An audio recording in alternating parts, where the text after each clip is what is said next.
नमस्कार, मैं अनुराग नंद। आप देख रहे हैं जागो भारत न्यूज़ 24 और अभी हमारे साथ जुड़ चुके हैं आध्यात्मिक जगत में सबसे अहम जीवन जीने वाला सब श्री हरिंद्रानंद और दीदी नीलम, और उन्हीं के ये जमाई राजा हैं। मैं उनसे जानना चाहता हूं, जो कि ये पटना के डॉक्टर हैं और शायद शुगर स्पेशलिस्ट डॉक्टर हैं। मैं आज इनका सोरठा दौरा हुआ है। मैं जानना चाहूँगा आखिर सोरठा आने का क्या मुख्य उद्देश्य है।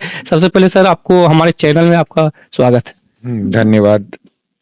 सर, सोरठा आज आपका आना कैसे हुआ? सूर्यगढ़ा में शिवगुरु महोत्सव है। इसी क्रम में मैं आया हूँ शिवगुरु महोत्सव में शामिल होने के लिए। आध्यात्मिक जगत से आप कब जुड़े हो? आध्यात्मिक जगत में वैसे महादेव की पूजा तो मैं बचपन से ही करता था। जब से मुझे होश आया है तब से मैं महादेव की पूजा, मंदिर में जाना, जल चढ़ाना स्टार्ट किया था। घर में सब लोग करते थे तो वही जो माता-पिता करते हैं मैं भी वही करने लगा था। लेकिन शिव गुरु हैं इसके बारे में मुझे जानकारी सबसे पहले 1992 में मिली थी। जब मेरे परिवार में कुछ लोग महादेव को अपना गुरु माने थे। साहब श्री हरिंद्रानंद उस समय सीतामढ़ी गए थे और वहाँ पे उनका महोत्सव था।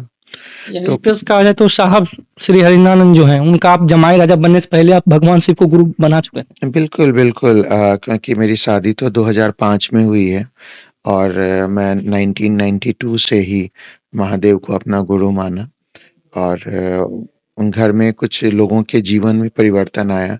मेरे फूफा जी थे जो बहुत शराब पीते थे, दिन-रात शराब पीते रहते थे, तो उनको बहुत सालों से लगभग 30-40 सालों से उनकी ये आदत थी और घर परिवार के लोग काफ़ी परेशान रहते थे और इसके लिए उन्होंने बहुत जगह पे बहुत डॉक्टरों को और बहुत से ओझा भक्तों को भी दिखाया, लेकिन उनकी ये आदत गई नहीं। फिर जिस दिन से उन्होंने शिव को गुरु माना, उस दिन से ही उन्होंने शराब पीना छोड़ दिया। तो एक बहुत बड़ा परिणाम मिला, अनुभूति मिली थी हम लोगों को फैमिली में और उसके कारण हम लोग पूरे परिवार शिव के शिष्य बन गए। डॉक्टर काफी व्यस्त रहते हैं और इस व्यस्तता जीवन में आप आध्यात्मिक जगत में समय बिताना, यानी कि एक तरह से कहें महोत्सव में जाना हर जगह, और आप एक डॉक्टर हैं। इनके डॉक्टर के लिए हर एक मिनट, हर एक घंटा काफी कीमती माना जाता है। ये सब कैसे मैनेज कर पाते हैं आप लोग? देखिए, संडे को मेरा क्लिनिक बंद रहता है और मेरी ड्यूटी भी, मैं power grid corporation of India में भी काम करता हूँ, वहाँ भी कंसल्टेंट हूँ, तो वहाँ भी संडे की छुट्टी रहती है। और तो इस तरह मैं संडे के संडे, आज संडे का दिन है, तो आज मेरी छुट्टी रहती है और मैं संडे को ही ज़्यादा कोशिश करता हूँ कि शिव गुरु चर्चा में भाग ले सकूँ।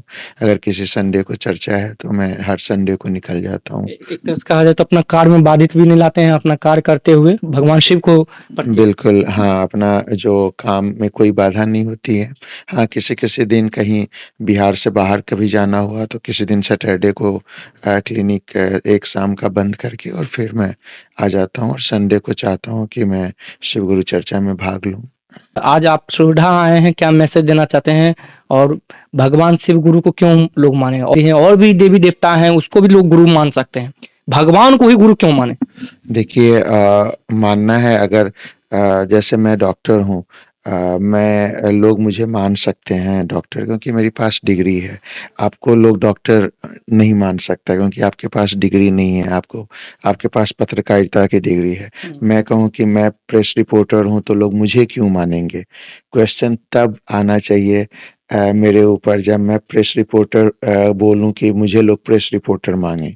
जब मैं डॉक्टर हूँ ही, जब मेरे पास डिग्री है ही, तो मेरे से आप सवाल नहीं कर सकते कि मैं डॉक्टर आपको क्यों मानूँ? क्योंकि मेरे पास डिग्री है। तो वैसे ही महादेव के पास पहले से ही डिग्री है कि वो जगत गुरु है। जगत गुरु की डिग्री जो है, ये मैं नहीं बोलता हूँ, ये जो भी हमारा आध्यात्मिक ग्रंथ है, चाहे वो शिव पुराण हो या कोई भी किसी भी रामचरितमानस को ही ले लें जो घर-घर में है, महाभारत को ले लीजिए, कहीं किसी भी ग्रंथ को ले लीजिए। ग्रंथों ने कहा है, हमारे पूर्वजों ने कहा है और इवन देवताओं ने भी कहा है कि तुम त्रिभुवन गुरु वेद बखाना, ये लाइन है। अ, एक और भी लाइन है, गुरु शंकर रूपिणम, गुरु कैसा होना चाहिए तो गुरु शंकर जैसा होना चाहिए। ये सब ये लाइन है रामचरितमानस की और वेदों की कि तुम त्रिभुवन, तुम त्रिभुवन के गुरु हो। महादेव को त्रिभुवन का गुरु कहा जाता है और वेद ये व्याख्यान करते हैं। हिंदू जो भी जो अध्यात्म है हिंदुओं का अच्छा, वेद एक हाँ। चीज़ और सर, जहाँ तक हमको देखने को मिल रहा है, कहीं-कहीं जाते हैं शिव गुरु चर्चा में, तो सबसे ज़्यादा हिंदू लोग काफ़ी बढ़-चढ़ के इस पे भाग लेता है। और भी सिख, ईसाई, मुस्लिम धर्म इसमें इन्वॉल्व उतना नहीं रहते। उनके मन में ऐसा क्यों नहीं आता है भगवान शिव जगत गुरु हैं? सिर्फ़ हिंदू के मन में ये क्यों आता है? देखिए हिंदू धर्म जो है आपको पता होगा, अगर आप इतिहास के पन्नों में जाएँगे तो ये बहुत हज़ारों साल पुराना है। अगर हम मुस्लिम धर्म को लेंगे तो ये केवल 1000 साल पुराना है, 1500 साल पुराना है। क्रिश्चियनिटी को लेंगे तो 2000 2500 साल पुराना है। जीसस के बर्थडे के बाद वो धर्म आया ही। ये इतिहास बोलते हैं। जो सिख धर्म है तो गुरु गोविंद सिंह, गुरु नानक देव, ये सब लोग जब आए तब से सिख धर्म का निर्माण हुआ। तो ये सब तो हमारे 1000-2000 सालों के अंदर ये चीज़ें शुरू हुई। बुद्ध आए तो 500-400 बीसी में आए, तो ये 2500 साल पहले बुद्ध आए। तो ये सब जो धर्म बने और हमारा हिंदू धर्म है, वो 5000 साल पहले तक का तो हमारे पास एविडेंस है। हमारे पास किताबें कहती हैं कि ये पहले आए। तो ऑब्वियसली जो पहले महादेव की जो ज़िक्र है, वो हमारे धर्म ग्रंथ जो वेद लिखाए हैं, उसमें सबसे पहले है। तो ये हिंदू धर्म को छोड़कर लोगों ने नया धर्म बनाया, जैसे बुद्ध धर्म बनाया या सिख धर्म बनाया, तो इससे वो हट गए। जो हमारा हिंदू धर्म से अब जैसे कैसे भारत से पाकिस्तान अलग हुआ 1947 में। तो जब भारत था तो उस समय यहाँ पे जो भी स्वतंत्रता सेनानी थे वो लोग बोलेंगे कि हमारे स्वतंत्रता सेनानी मंगल पांडे थे या वो भी थे। अब अभी पाकिस्तान बना है तो वहाँ के लड़के मंगल पांडे को नहीं जानेंगे, मंगल पांडे को अपना स्वतंत्रता सेनानी नहीं मानेंगे, क्योंकि वो तब वो उनको मानेंगे जो 1947 में पाकिस्तान या जो भी हो, वो 1857 का सिपाही विद्रोह नहीं याद करेंगे, क्योंकि पाकिस्तान बना ही है 1947 में। तो जो बाकी धर्म बने हैं वो तो इधर बने ही हैं। हिंदू धर्म 5000 साल, 10,000 साल पुराना है। तो जो उस धर्म में रह गए, हम लोग भारत में रह गए, तो हम लोग मंडल पांडे की भी पुण्य स्मृति मनाते हैं, बाबू कुंवर सिंह की भी पुण्य स्मृति मनाते हैं और इधर के भी लोगों का मनाते हैं, क्योंकि हम लोग उस भारत के हैं जिसका विभाजन नहीं हुआ था और हम लोग उस अखंड भारत में रहते हैं। तो ये जो हमारा इतिहास है, इसके कारण जो लोग नए जो धर्म बने हैं, वो अपने-अपने धर्म के लोगों को मानेंगे ना। और वो अगर हाँ, बोलेंगे कि ये महादेव गुरु हैं, तो ऐसा नहीं है कि वो नकारते वैशाख पावन धरती में आए शिव गुरु चर्चा में आप क्या मैसेज देना चाहते हैं और महोत्सव का क्या उद्देश्य आखिर रहा? आप महोत्सव क्या कराते हैं? इसका जो उद्देश्य है, साहब का संकल्प है कि दुनिया के हर आदमी को शिव गुरु की सत्ता से अवगत कराना है। दुनिया के हर आदमी को, चाहे वो किसी भी धर्म के हों, किसी भी जाति के हों, किसी भी संप्रदाय से हों, महादेव सबके गुरु हैं, क्योंकि वो जगत गुरु हैं, आदि गुरु हैं और उनसे अच्छा गुरु इस संसार में कोई नहीं है। तो हम सभी चाहते हैं कि दुनिया का हर आदमी महादेव के शिष्य बने, महादेव से ज्ञान ले, क्योंकि और कोई भी स्कूल जो भी है, हमारा जो स्कूल है सरकारी स्कूल, उसमें सारे धर्मों के लोग एडमिशन ले सकते हैं। उसमें कोई पाबंदी नहीं रह सकती कि इसमें ईसाई के बच्चे नहीं एडमिशन लेंगे या मुस्लिम के बच्चे एडमिशन नहीं लेंगे।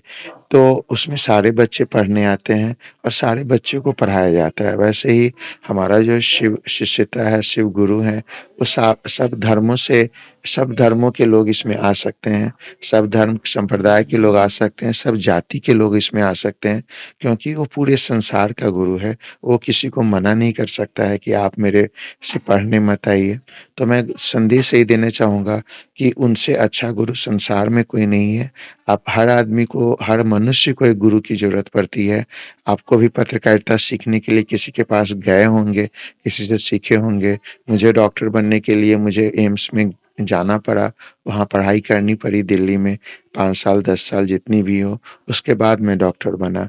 तो आपको अपने जीवन में कुछ करना है तो आपको सबसे पहले गुरु के पास जाने की ज़रूरत होती है और महादेव के पास आप जाएँगे तो आपको सब कुछ सिखाएँगे। ऐसा नहीं कि वो केवल एक ही चीज़ सिखाता है, वो ये स अध्यात्म भी सिखाता है, आपके लौकिक जगत को भी सिखाता है। ये नहीं हम लोग तो अभी जाते हैं मेडिकल स्कूल में तो केवल मेडिकल की पढ़ाई करता है। प्रेस की पढ़ाई को जाएँगे तो मास कम्युनिकेशन में जाएँगे, तो आपको बस मास कम्युनिकेशन की पढ़ाई पढ़ाएगा। महादेव जो हैं, वो हर फ़ील्ड में सबसे ज़्यादा हैं। उनको योगाधिपति भी कहा जाता है, योगेश्वर भी कहा जाता है। आपको योग की शिक्षा लेनी है, तो भी आपको महादेव के पास जाना चाहिए क्योंकि योग के सबसे बड़े गुरु महादेव कहे गए हैं। अगर आपको डॉक्टरी सीखना है, तो सबसे बड़े डॉक्टर उनको कहा गया है, वैद्यनाथ उनको कहा गया है। अगर आपको क्या कहते हैं अघोर साधना सीखनी है, अघोर तंत्र में सबसे ज़्यादा उनको अघोरेश्वर उनको कहा गया है, अघोरों के ईश्वर वो हैं। अगर आपको तंत्र सीखना है, तंत्र मंत्र सीखना है, तो सबसे बड़े तांत्रिक महादेव हैं, उनसे जैसे बड़ा कहा जाए तांत्रिक तो महोत्सव का मुख्य उद्देश्य हुआ सबको ज्ञात कराना कि भगवान शिव गुरु हैं और आपके भी हो सकते हैं। बिल्कुल, महादेव अजन्मा है, सृष्टि उन्होंने ने बनाई है और उनको अभी तक आप फ़ील कर सकते हैं। आप एक बार टेस्ट कर लीजिए कि वो दिखते नहीं हैं लेकिन आप अभी भी उनको फ़ील कर सकते हैं और आप उनको शिष्य बन सकते हैं और अपना जीवन धन्य कर सकते हैं। बहुत बहुत धन्यवाद। ये आप सुन रहे थे डॉक्टर अमित कुमार जो कि शुगर स्पेशलिस्ट डॉक्टर हैं और साहब श्री हरिनानंद जी और दीदी नीलम के ये जमाई राजा भी हैं और आज सुविधा इनका आगमन हुआ। एक संवाद हमारे साथ चल रहा था। आप फिलहाल आप इसी के साथ बने रहें जागो भारत न्यूज़ 24 के साथ। नमस्कार।